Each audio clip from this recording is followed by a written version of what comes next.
You bought a Volkswagen because the numbers made sense. Maybe it was the Golf with its promised fuel economy, or the Passat that the brochure said would sip fuel like a careful accountant. You believed the badge, you believed the spec sheet, and then real life happened. The pump kept clicking longer than you expected. The monthly fuel bill quietly crept up. And somewhere in the back of your mind, a question started forming. Why is this car drinking more than it should? You are not imagining it. You are not driving wrong. The truth is that your Volkswagen, like almost every modern car, has layers of behavior underneath the surface that the manufacturer never really explains to you. These are not defects exactly. They are engineering decisions, software strategies, and mechanical realities that all quietly conspire to push your fuel consumption higher than the official figure suggests. And once you understand them, you will look at your car completely differently. This video is not here to trash Volkswagen.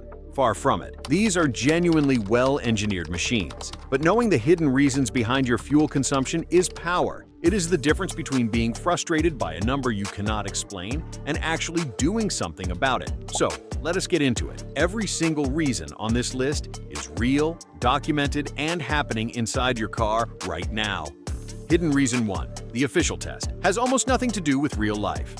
Let us start at the very beginning, because this one poisons everything else. The fuel economy figure printed on the window sticker, in the brochure, and on Volkswagen's website is generated under laboratory conditions that bear almost no resemblance to the way any human being actually drives a car. For decades, European cars were tested using a cycle called NEDC, the New European Driving Cycle. It involved gentle accelerations, modest top speeds, and a temperature-controlled room with no wind, no hills, no air conditioning running, and no passengers. The average speed in the test was embarrassingly low. Volkswagen, along with every other manufacturer, optimized its engines specifically to perform beautifully during that test. The software knew when it was being tested. The transmission shifted in ways that would never happen on a real road. The result was a number that routinely understated real-world consumption by 15 to 40%. A newer standard called WLTP came in after 2017, and it is more realistic.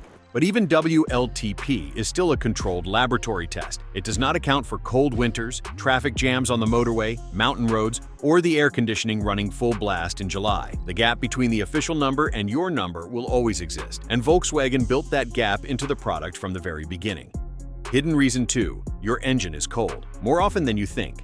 This one catches people off guard because it sounds too simple, but it is one of the most significant fuel thieves in everyday driving. A cold petrol engine in a Volkswagen, whether it is a 1.0 TSI, a 1.5 TSI, or even a 2.0 TSI, runs rich. That means it burns more fuel than it needs to, until it reaches its optimal operating temperature of roughly 80 to 90 degrees Celsius. The problem is that most short journeys never get there.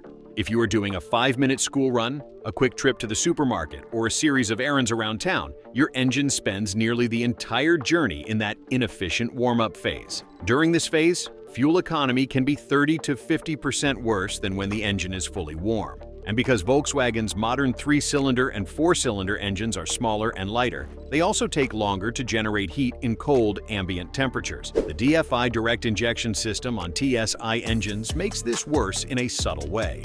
Direct injection does not wash fuel over the intake valves the way older port injection did, which means the combustion process depends more heavily on precise fuel metering. When the engine is cold, that precision goes out the window temporarily, and the engine management system compensates by simply adding more fuel. Every cold start is a fuel penalty. If you make multiple cold starts in a day, you are paying that penalty repeatedly. Hidden reason 3. The DSG gearbox is optimizing for comfort, not efficiency. The DSG, Volkswagen's direct shift gearbox, is one of the most impressive transmissions ever fitted to a mainstream car. The dual clutch design allows gear changes in milliseconds, smoother than any human hand could manage, and it genuinely does contribute to efficiency on long motorway runs. But in everyday driving, particularly around town, it is working against your fuel consumption in ways you would never guess. The 7-speed DQ200 DSG, fitted to most Golf, Polo, and Tiguan models with smaller engines, uses a dry clutch system.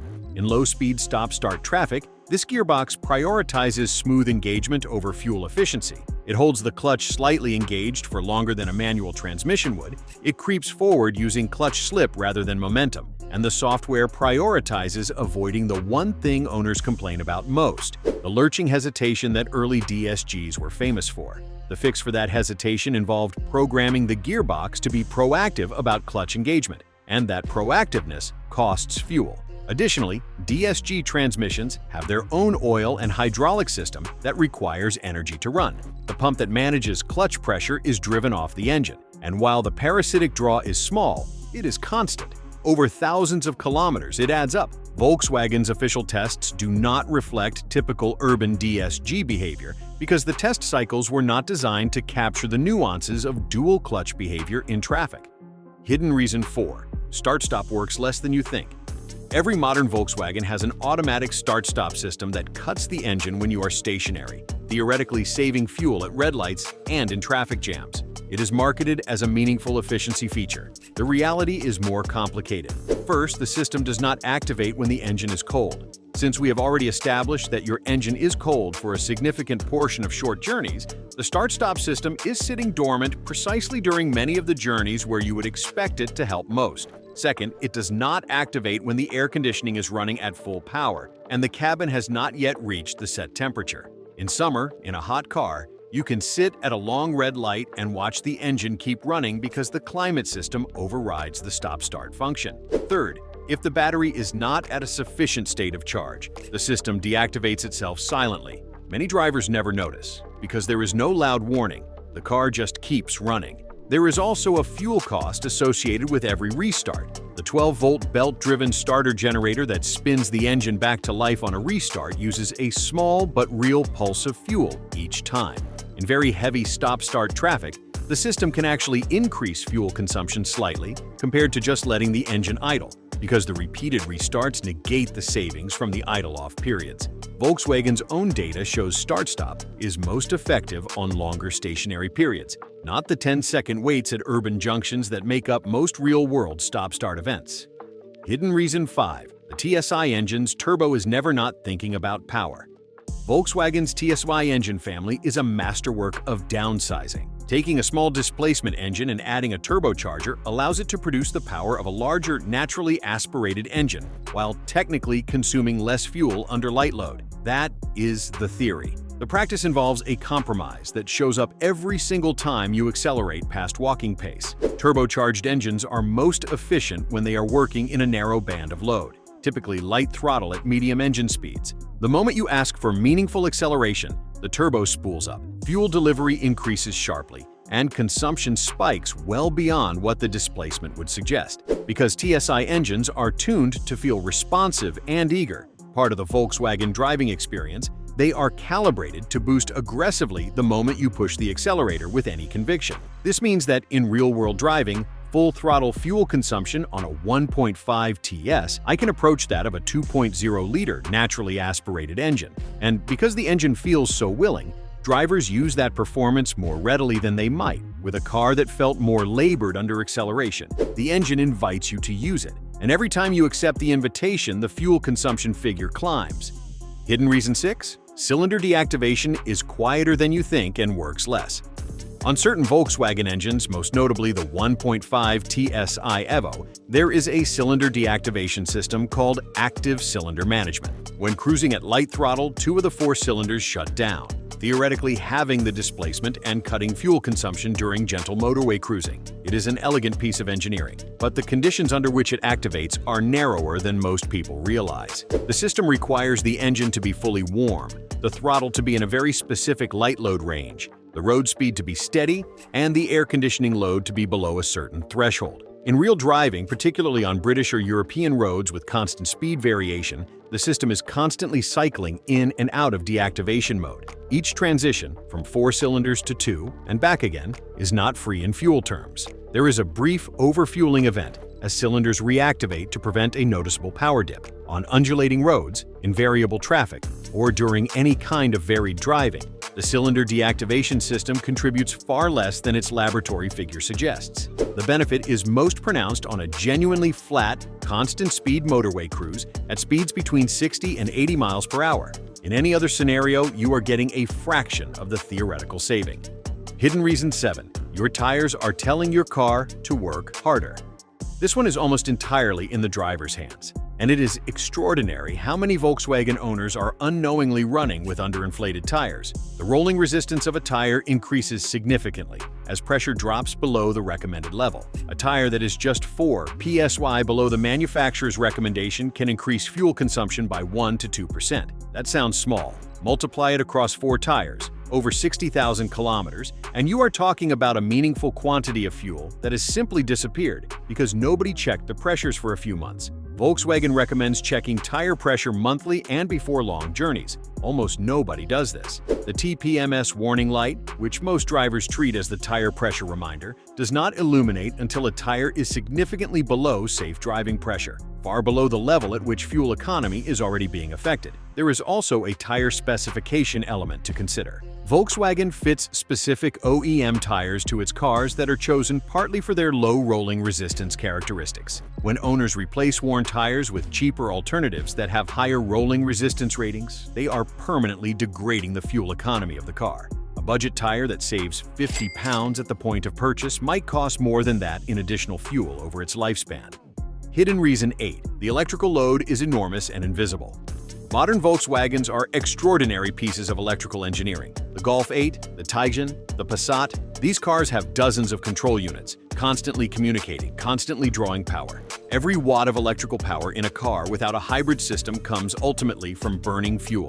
The alternator converts engine energy into electricity, and the more electricity the car needs, the more the alternator loads the engine. Heated seats consume significant power. The rear demister consumes power. The digital cockpit, the infotainment system, the ambient lighting, the active suspension on higher-spec models, all of it comes from the fuel in your tank. Running the heated windscreen and rear demister simultaneously on a cold morning can add a measurable percentage to fuel consumption. And because these features are built into the car and feel like they are simply there, most drivers never connect them to the fuel gauge moving faster than expected. Climate control is the biggest single electrical consumer in most driving situations. Volkswagen's climate systems are sophisticated and efficient, but even an efficient compressor running continuously in summer traffic significantly increases engine load. The air conditioning compressor is mechanically driven in non-hybrid Volkswagens and can consume the equivalent of several horsepower continuously. Over a town driving cycle, the fuel impact of running air conditioning can be 15 to 20%. Hidden reason 9. The software is tuned for emissions, not economy. After the emissions scandal that shook Volkswagen to its foundations, the company overhauled its engine management software comprehensively. The recalibrated software prioritizes keeping exhaust emissions within legal limits under the widest possible range of real-world conditions. This is, unambiguously, the right outcome for the environment and for public health. But it has a consequence for fuel consumption that Volkswagen does not advertise. Modern Volkswagen engines run slightly richer combustion mixtures in more conditions than they used to, because a rich mixture produces lower combustion temperatures and reduces nitrogen oxide emissions. The catalytic converter and particulate filter are also managed more conservatively, with regeneration cycles happening more frequently to keep the emission systems clean. Every DPF regeneration cycle, where the filter burns off accumulated soot, consumes additional fuel and can reduce fuel economy by a noticeable margin during the regeneration period. In vehicles used predominantly for short urban trips, DPF regeneration can never fully complete, leading the engine management system to inject additional fuel to try forcing a regeneration, which paradoxically increases consumption further. The bottom line, you now know what the brochure never told you. Every reason on this list is real. None of them are necessarily Volkswagen's fault in isolation. Many are industry-wide realities, byproducts of legislation, engineering compromises, or the gap between controlled testing and messy reality. But together, they explain why the number on your dashboard almost never matches the number in the brochure. The good news is that knowing these reasons gives you genuine control. Checking your tire pressures monthly is free. Allowing your engine to warm up before demanding power costs nothing but patience. Being selective about when you run your climate control costs only a little comfort. Understanding that your DSG is prioritizing smoothness over efficiency might change how you use the paddle shifters or sport mode. And recognizing that most of your short journeys are done on a cold engine might make you think differently about consolidating trips or choosing a different vehicle for very short errands. Your Volkswagen is not broken. It is not cheating you. It is simply more complicated than a single number on a sticker, and now you understand exactly why. If this video helped you make sense of something that has been quietly bothering you, subscribe and leave a comment below. Tell me which of these reasons surprised you most, because the first step to driving smarter is understanding what is actually happening under the bonnet.